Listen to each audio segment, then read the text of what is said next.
के अंदर आप ये सुनहरी मौका है, गोल्डन टिप है आपके लिए, तो ये मौका आप ज़ाया ना करें। माह रमज़ान के अंदर ये चीज़ें आप लाजमी अपनाएं, ये वर्क आपने लाजमी करने हैं माह रमज़ान के अंदर। नंबर 1 है रोज़ा तो आपने रखना ही है।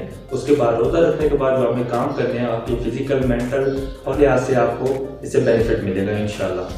स्टार्ट करते हैं। नंबर 1 आपने रोज़ा रखना है और नमाज तो लाजमी पढ़नी है क्योंकि वो तो फ़र्ज़ है ना, नमाज पढ़नी है। उसके बाद डेली आपने रिसाइट करनी है। उसके बाद किसी अच्छे स्कॉलर के साथ आपका कनेक्शन होना चाहिए।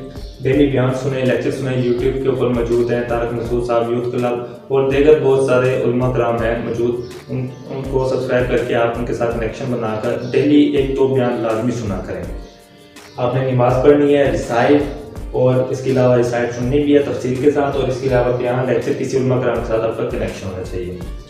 Number 2 is physical cleanliness. आपने अपने आप को फिजिकल अपने आप को क्लीन करना है। फिजिकल क्लीन करने में आप अपनी जो बॉडी है उसको साफ़ सुथरा रखना है। अगर हो सके तो डेली आप शावर लें। इसके अलावा अपने दांतों को साफ करें।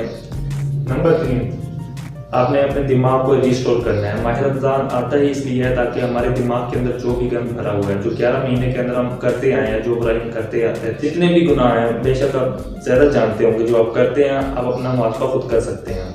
आँखों की, कानों की, हर तरह के लिहाज से आपने बुराई से बचना है। उससे आपका मेंटल जो है, दिमाग जो है आपका वो रिस्टोर होगा और आप डिप्रेशन, एंग्जाइटी से बिल्कुल फ्री हो सकते हैं और बिल्कुल हल्का फुल्का महसूस करेंगे खुद को। ये आपके लिए सबसे इम्पोर्टेंट पार्ट है।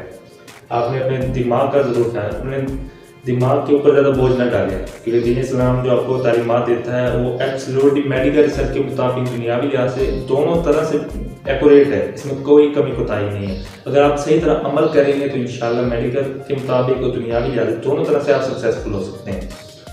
Number 4 physical fitness. आपने डेली कोई ना कोई गेम करनी है या आपने गेम के अंदर आप कुछ भी शामिल कर सकते हैं, जैसे कि बैडमिंटन खेल सकते हैं। इसके अलावा गेम आपने फिजिकल करनी है। आपने मोबाइल का गेम नहीं खेलनी कोई, आपने फिजिकल फिटनेस के बाद या जिम ज्वाइन कर लें। फिजिकल आपने फिटनेस रखनी है क्योंकि लेजी हो जाता है मगरिब के बाद बंदा, अफ्तारी के बाद। तो अफ्तारी के ऊपर जो नेक्स्ट पॉइंट है आपने डाइट के ऊपर फोकस रखना है।